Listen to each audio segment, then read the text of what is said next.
Chapter 26. Here we go. So we had a long time ago when we last read, Zach and Hugh Winkleman made this tribute to Cap Anderson because no one knew where he was. We know where he is, but the kids at the school don't. Okay, here we go. 26. Sophie Donnelly. T-Day at last. My driving test. Things were finally falling into place. Dad had come through with the bracelet. I was an only child again. Life was even looking up on the boyfriend front. For the last couple of days, I had been on the receiving end of some intense glances from Martin Enfield, a senior on the lacrosse team. Now, I just had to pass this test. Dad phoned to wish me good luck, going on and on about how proud he was. He talked as if he had been my mentor and not someone who had finally showed up to give me a few lessons before blowing town. But it was good to hear his voice. And anyway, I had something to say to him on a previous topic. Thanks for getting the bracelet back to me. The inscription, it was really sweet. There was dead silence on the other end. Make sure you're listening, okay? Turn this way, be still. Dad, are you there? Yeah, Soph, I'm here. The reply came at last. I'm on my cell and the connection isn't great. What was that about the bracelet? Just thank you. The inscription, I never knew you were so sentimental. Glad your old man can still get the job done, he said smoothly. Listen, Soph, you're breaking up and I can barely hear you. Good luck on the test. Knock 'em dead. The line went silent. I hung up, frowning. Okay, can you pause? No. Okay. I hung up, frowning. The connection hadn't seemed so terrible to me. Even more confusing was his reaction to my thank you for the bracelet. For a moment there, I could have sworn he didn't have the faintest idea what I was talking about. My mother bustled in. Ready to go? Mother, do you think Dad could have already forgotten about sending back the engraved bangle? She gave me that sympathetic social worker look that she normally reserved for her loser clients like Cap Anderson. Your father loves you, and he always has the best of intentions. Ask a simple question, get a load of touchy-feely psychobabble in return. So, should I take that as a yes? Honey, this is such a big day for you. Why would you dwell on something that's only going to make you unhappy? Whatever. The waiting room at the DMV was decorated with large mounted photographs of multi-vehicle pileups. Real subtle. Truth be told, I was scared to death. When the examiner got into the car, I honestly thought I might lose my lunch. What does that mean? She might barf, yeah, like so nervous. Make a left out of the parking lot, he instructed. It was a wet day. Not pouring rain, but misty. That spooked me too. Turning the wheel, working the pedals, these things should have been second nature. Today, they seemed awkward and complicated. Like I was defusing a bomb. One wrong move and boom. To calm my nerves, I tried to replace the instructor with a mental image of Dad in the passenger seat. Yet for some reason, the imaginary companion my brain conjured up was not my father, but Cap. I shook my head to reboot, but he was still there. The freakazoid was coming with me on the most important test of my life. And why did the examiner have to take me down such a narrow street? There were parked cars on both sides, with very little road between them. Oh no. I was on the edge of panic when a familiar voice sounded inside my skull. If the front gets through, the rest will drag. Who said that? Cap. That was Cap. That was his advice. Gritting my teeth, I aimed the hood into the tight passage and held on for dear life. It was all I could do to keep from cheering as the Saturn threaded the needle. Thanks, Cap. It was a good thing Rain drove a taxi before devoting her life to terrorizing my mother. Turn onto the interstate, the examiner ordered. I took it slow, merging onto the highway as we picked up speed. Droplets of water began running down the windshield. I set the wipers on intermittent, feeling a little more confident. Still, my mind kept returning to the phone conversation with Dad. Believe me, I knew the man was a flake. But how could he forget about the bracelet? He didn't just give it to me. He presented it, took it away, had it engraved, and then brought it to the post office to mail? Anything with that many steps would stick in your mind, wouldn't it? Exit here and head east on Fillmore. I obsessed on the subject until the bangle on my wrist felt like an iron shackle from some medieval dungeon. How I managed to operate the car was a total mystery. I was completely distracted, and the more I twisted the facts, the more they pointed to a single, inescapable conclusion. Dad didn't forget about the engraved bracelet. He never sent it to me in the first place. It must have been Mother. That wasn't her style, though. Not that she wanted to be miserable, but the one thing she always said about her job was, I can't let these kids live in a fantasy land. She was always nagging people to face reality, even me, especially me when the subject was my father. It made no sense that she would go through an elaborate ruse to trick me into believing that he would follow through on his promise. But if not her, then who? And I just need you to parallel park between these orange cones, the examiner was saying. Run the defogger a minute to make sure you can see out the back. I reached for the button and missed. Instead, my finger hit the on switch for the radio. Music filled the car. The Beatles sing the chorus of All You Need Is Love. Anyone who lived through the 60s will remember this old classic, came the DJ's voice as the song began its slow fade. And suddenly there were tears streaming down my cheeks. The examiner was appalled. There's no need to cry, miss.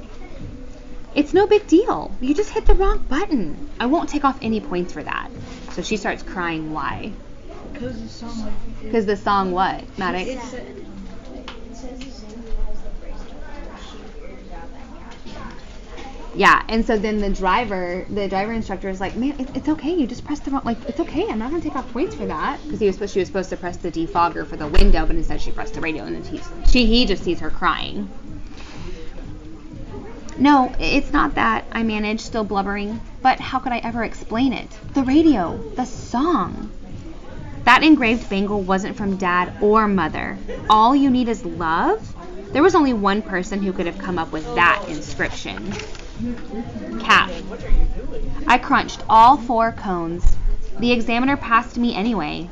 I think he just felt sorry for me, so she hit all 4 cones. At that point, I was so broken up, I don't think I would have noticed if the car had burst into flames. Cap had bought the bracelet and had it engraved just so I wouldn't feel bad about Dad blowing me off. He got absolutely nothing in return. He wasn't my boyfriend, he wasn't even my friend. He couldn't expect so much as a thank you, since the gift was supposed to be from someone else. He did this for no other reason than to make me happy.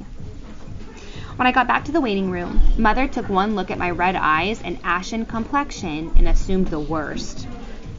Never mind, honey. You'll take the test again. So Mom assumed what? That she failed. That she failed the test. I lashed out at her. Get a clue, Mother. I have to go pick up my license. She was astonished. Then why are you crying? Why? And she's not saying this is in her mind. Why? Because I never said a civil word to Capricorn Anderson. From the day he first set foot in our house, I declared war on the poor kid. I called him a freakazoid, poured water on him, and never missed a chance to point out what a loser he was. And he had responded by doing the most wonderful thing anyone had ever done for me. I clamped my jaw shut. The last thing I wanted was to let this slip in front of my mother. I felt horrible enough as it was. I couldn't even enjoy the moment of being a licensed driver, almost as if it was unfair for something good to happen to a rotten person like me.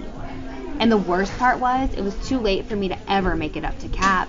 He was gone, sucked back into 1967. His last chance at having a life was shot. I thought back to myself in 8th grade, all the good times still to come, but not for him. He was buried in his ponchos and peace signs. Tomorrow was Halloween. Those Halloween dances were the best thing about middle school. The poor guy got hauled off to the freak farm before he even had a chance to party, get wild, actually dance with a girl. And there was nothing anyone could do about it. Unless... Alright, 27. Capricorn Anderson, so now here's his perspective of getting back to the farm. I gave the picking pole an expert twist. When I felt the weight of the apple in the canvas catcher, I lowered it to deposit yet another Macintosh into the basket. It was overripe and not as firm as it should be. Everything at Garland was like that, neglected. And with Rain still hobbling around on a cane, most of the extra work was falling on me. On the whole, we had been lucky. The fruit was little past its prime, but the potatoes, carrots, and turnips were in good shape. The really great news was that Rain was making a full recovery. Just being at Garland seemed to energize her. By the second day at home, she was driving again, taking our truck into town to restock our supplies. She didn't even need me to go with her. There's plenty to be done right here, she told me. Besides, I think you've had enough of civilization for a while. I got her point. I'm trying to see how much time there's left on this time. Can you see? Oh, this is loud. I got her point. I had 2 black eyes and my nose still hurt where Daryl had punched it. A wounded raccoon. That is how Rain described me. So off she went, leaving me filling the root cellar with bushel baskets of vegetables, pruning the fruit trees, spreading the compost, getting ready for winter. It was Garland, my Garland, everything I had longed for all these weeks, and I was happy to be home. But my mind kept wandering back to the halls of Sea Average Middle School. The crash of the locker doors, the babble of excited conversation, the ringing of cell phones, the beeping of Game Boys, the traces of far-off rap music escaping the earbuds of 100 iPods. It was crowded, noisy, obnoxious, and even scary, but it had its own rhythm and urgency and life, and I missed it so much it was like an ache. At night, I spent hours poring over the yearbooks. Each familiar face triggered an avalanche of memories. Tai Chi on the lawn, sing-alongs in the music room, tie-dyeing, hundreds upon hundreds of Halloween dance volunteers. I looked around Garland, and in my heart, I knew it was the best place for me, but the quiet, the dull beiges and greens, the familiar farm chores, the complete lack of other people, this used to be my life. It used to be enough, before. Did I want to go back? How could I? I spent all my time there, wishing I was here. Yet that life kept calling me. I wanted to eat food that was scooped onto my tray by crabby ladies in hairnets and greasy aprons. I wanted to watch reruns of Trigonometry in tears. I can't, the music is really, I know it's not distracting y'all, but it's distracting me. Just say, can you ask Miss Barlow, say the kids aren't being loud, it's just the music is a little bit loud. Just, can you please turn it down a little bit? The kids actually aren't being loud, it's just the music. Sorry, y'all probably good at tuning that out, but I'm not. Now they're singing. Well, I'm singing too. I wanted to twist the little metal dial to those mysterious numbers that would magically open my locker. Refocus. I wanted Sophie Donnelly to call me Freakazoid one more time. In just a couple hours, the Halloween dance would be starting. It was the responsibility of the 8th grade president. Okay, I knew nothing about dances and had planned 0% of this one, but I should be there. I asked Rain that morning if I could go, and she said no. All that's behind you now, Kat. Our life is here. I know that, I told her, but my name is on all the posters. How can I let everybody down? They won't even notice you're not there, she assured me. You know how people are in the outside world, only interested in themselves and their own mindless fun. I tried another argument. But you always said we should finish what we start. See things through to the end. Kat, when you left that school, that was the end. And a good thing, too. You were only there for a couple of months. And see how much you've changed? You talk about television programs and waste your time staring at silly yearbooks. Thank goodness I was able to take you away before the contamination got any worse. Contamination. That was the word she kept using. Like I had spent her recovery wallowing in a toxic waste dump. Sure, the Donnelly house and Sea Average weren't much like the life Rain and I had built at Garland, but different didn't automatically mean bad. Yet, the more I talked about my experiences of the past 8 weeks, the more upset she got. Not angry. That would be a sign of spiritual imbalance. Just really, really worried. Maybe she was right. I was contaminated. Would I ever have stood up to her before my time away from Garland? And for sure, I never would have done what I was about to do. I tore a small piece of the duct tape from the roll and fastened the note to our refrigerator. Dear Rain, I'm sorry, but this is just too important. Don't worry about me. I'll be home soon. Cap. Rain had the pickup, so that left me on foot. There was a gas station a few miles away. My plan was to go there and use the phone to call a taxi. I didn't have any money, but I still had one last check. That would get me where I wanted to go. I hadn't made this walk since the time the truck ran out of gas. I had forgotten how long and dusty it was. The whole way, I didn't see a single vehicle. I couldn't help thinking of the crowded streets around Sea Average. Finally, through the red gold of the autumn underbrush, I could make out the Service King sign. Maybe it was because I was upset about disobeying Rain. Whatever the reason, I didn't notice the car until I was in the middle of the road. The driver slammed on the brakes and the tires shrieked their protest against the asphalt. The sedan spun around, its rear end swinging toward me at incredible speed. Desperately, I flung myself out of its path. The taillight missed me by inches, and I tumbled into the ditch. The driver jumped out. "Mister, are you okay?" I would have known that voice anywhere. "Sophie?" I sat up, and there she was, peering anxiously down at me. "You maniac! Where do you get off running in the middle of the road like that?" She was right to be upset. It had been a very close call, but all I could think of was, "You got your license!" And they would have taken it back for running over some freakazoid the very first day. "What are you doing here?" I asked, climbing out of the ditch and brushing myself off. "You're almost at Garland, you know." "I'm taking a victory lap 60 miles from where I live. I came to find you, you idiot, and don't think I don't already regret it." "Me?" See, she's already just going right back to that, snarky, but she doesn't mean it. "Me? That bracelet, when it came back engraved," she accused, "that wasn't from my dad, was it? You sent it." I could feel my face burning bright red. She leaned over and kissed my cheek. Supernova was a word that I had read in science books, but this was the first time I had ever experienced the power of one. "Now get in the car," she ordered. "We're going to the Halloween dance." What a coincidence! As we made a U-turn and headed away from Garland, I explained my plan for the trip to Sea Average. "You're crazy," she scoffed. "No taxi driver would take a check. And even if he did, how were you planning to get home?" I figured he'd wait until the end of the dance was over, and then... Her sigh cut me off. "Maybe you're better off at Camp Purple Haze. I hate to think what would happen to you in the real world." "Well, anyway," I told her, "thanks for picking me up." "I'm a saint," she noted. My father said that once, but it wasn't true until right now. As we approached the outskirts of town, there was traffic and buildings and lights and people on the streets. I drank in the hustle and bustle, greeting it like an old friend, but I couldn't suppress the pang of guilt, wondering if Rain had come home and found my note. Night had fallen by the time we reached Sea Average. Sophie frowned. "Why is the building dark?" "Power failure?" I suggested, but the nearby houses had lights on. We turned the corner and pulled around the side of the school, stopping just short of the main driveway. There was no going in. The parking lot was jam-packed, not with cars, but with people. It would have been every bit as dark as the school, if not for hundreds and hundreds of flickering candles. Sophie was bug-eyed.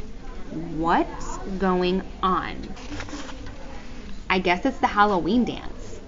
"Oh, come on. Even you can't think that. People dance at a dance. That's why they call it a dance. There isn't even any music." I had to admit, it seemed pretty strange to decorate a gym and then hold the party in the parking lot. We pulled over to the curb, and she handed me a rubber mask with a round black nose and large ears. "What is this?" I asked. She took a deep breath. "Costumes, Halloween, you're Mickey, I'm Minnie. Best I could do on short notice." We put the heads on and waded into the mob. It wasn't loud, but I realized there was music. Somewhere in the crowd, a single boombox was playing the Beatles' Abbey Road album, Rain's favorite. I surveyed the crowd through the eye holes of my mask.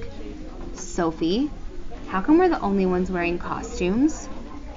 All at once, she put a death grip on my shoulder. "Look around.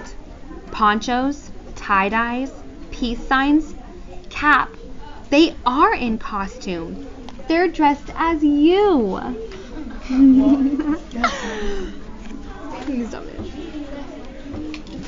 That's wild.